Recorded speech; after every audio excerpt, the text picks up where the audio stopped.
안녕하세요. 안녕하세요. 황금저금통입니다.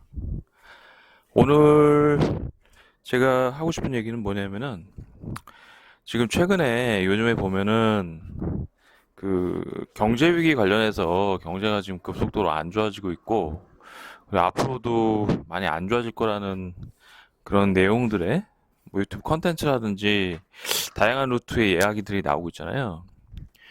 근데 이제 제가 사실은 성인이 되고 나서 IMF도 겪어봤고 2008년도 경제 위기도 좀 겪어봤습니다.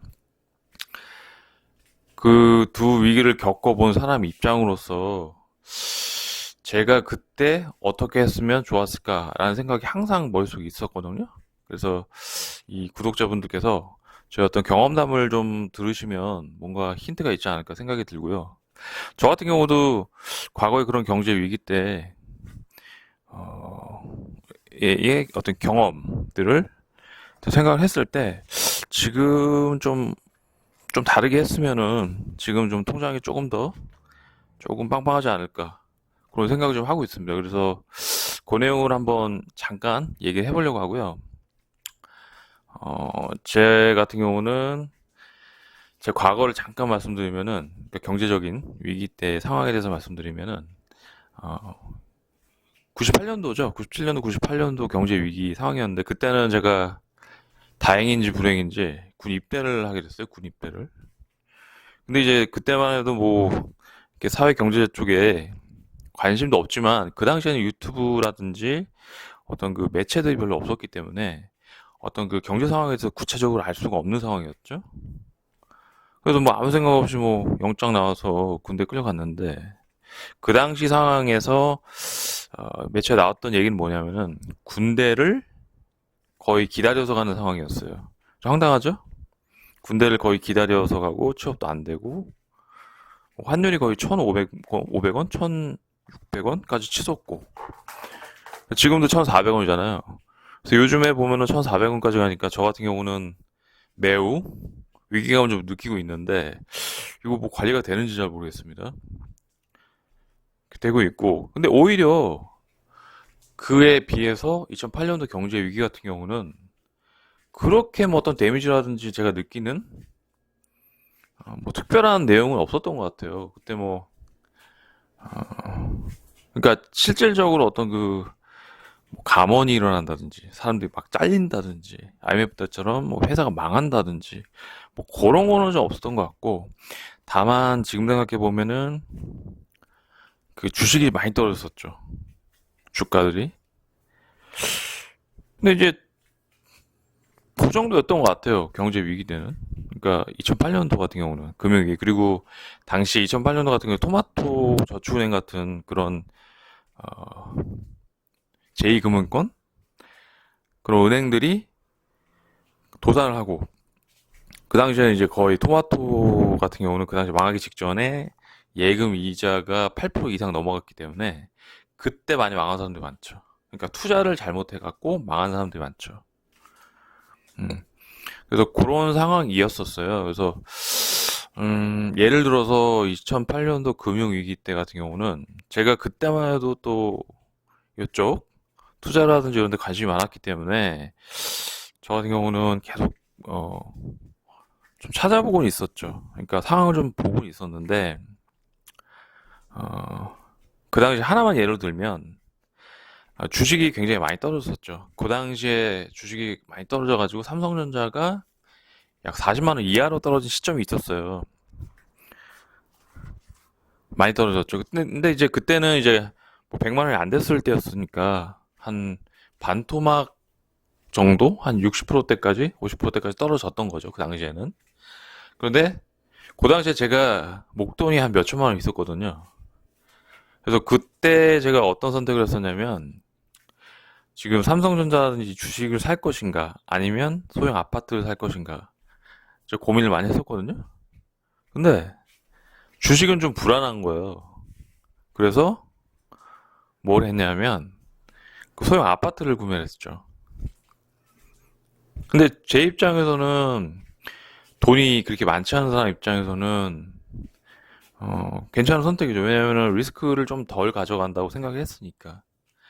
그리고 그걸 사고 나서 한 3, 4년 있다 결과는 어떻게 되는지 아십니까? 삼성전자는 이제 계속 올라갔죠. 그러니까 액면분할하기 전이니까 거의 200만 원 가까이 찍었던 것 같아요. 그러니까 얼마요? 한 5배 정도 오른 거죠. 그리고 계속 올랐죠. 근데 아파트는 어 제가 그 이후에 한 7년 후에 아파트를 팔았는데 그게 한 1.6배 정도 올랐던 것 같아요. 그러니까 어떻게 보면은 제가 선택을 잘못한 거인데 여기서 중요한 겁니다. 중요한 내용입니다. 그 당시에 제가 거의 전 재산이었단 말이에요. 돈이 별로 없었죠. 당연하죠. 이제 뭐 30대 초반인가 그랬으니까. 다시 말해서 제가 돈이 없었기 때문에 그런 그 보수적인 판단을 했던 것이고, 근데 내가 만약에 돈이 많았다. 그럼 어땠을까? 내가 돈이 많았다고 한다면 아파트도 사고 주식도 샀을 것 같아요. 여기저기 포트폴리오를 만들어서. 그리고 지금 와서 생각을 해보면 돈이 적더라도 주식도 좀 사놓고 부동산 같은 경우는 이제 뭐 갭투기, 전세를 낀다든지 뭐 이런 식으로 어느 뭐 경매라든지 투자를 조금 넓혀가지고 범위를 투자를 했을 것 같아요. 그랬다면 지금 뭐 좀 더 여유로웠겠죠. 그러니까 기본적으로 경제 위기 자체가 바닥을 찍고 바운스 한다는 전제로 말씀드린 건데 제가 겪어본 경제 위기는 그렇게 할 수밖에 없는 겁니다. 왜냐하면 정부에서 경제 위기가 발생했을 때 주가가 바닥을 쳤을 때 환율이 엉망일 때 정부에서 어떤 조치를 취하지 않을 수가 없어요. 그러자면 다 망하는데 뭐. 그래서 지금 과거를 되살려 보면은 경제 위기, 그러니까 자산 가격이 많이 폭락을 했을 때 최대한 다양한 자산에 좀 골고루 투자를 해놓는 것이 가장 현명한 방법이라고 생각을 하고요. 지금 2022년도인데 2023년도, 24년도까지 어떤 경제 위기? 그러니까 경제 위기라고 하면 일단 자산 가격이 폭락을 한다는 걸 경제 위기라고 흔히 말하거든요. 그리고 뭐 추가적으로 얘기하면 일자리가 줄어드는 것 정도 얘기할 수가 있을 것 같아요. 그러면 뭐 전략이라고 하면 전략인데 최대한 샐러리맨 분들은 어떤 직장 다니는 거를 최대한 좀 정성을 들여서 잃지 않도록 노력을 하면서 동시에 그러한 자금들 캐시를 가지고 다양한 자산들 뭐 주식 대표적으로 주식 부동산도 만약에 폭락을 했다고 그러면 뭐 전세 끼고 아파트를 사는 방법도 있고 경매도 괜찮을 것 같고요. 그래서 다양한 자산에 조금 넓은 범위로 포트폴리오를 만들어서 사 놓는 것이 일단 좋을 것 같습니다. 그게 정답인 것 같아요. 그러니까 기본적으로 경제 위기, 경제 상황이 나빠졌다가 바운스가 된다는 전제로 말씀드리는 건데 그게 아니라고 한다면 뭐 망한다고 하면 다 망하는 겁니다. 뭐 방법이 없는 거예요. 그래서 제 생각에는 앞으로 22년도, 23년도, 24년도 경제 위기가 자산 가격 폭락 정도겠죠? 그럴 경우에는 자금이 있으시다 그러면은 최대한 좀 넓은 범위로 좀 사서 사시는 것이 가장 현명한 방법이라고 생각을 합니다. 물론 내가 생활이 될 수 있어야겠죠. 내가 생활이 될 수 있는 어떤 어느 수준의 어떤 캐시는 갖고 있어야겠죠. 그래서 제가 항상 생각하는 그 방법밖에 없는 것 같아요. 일반 서민들 입장에서야 뭐 그 방법밖에 없는 거죠.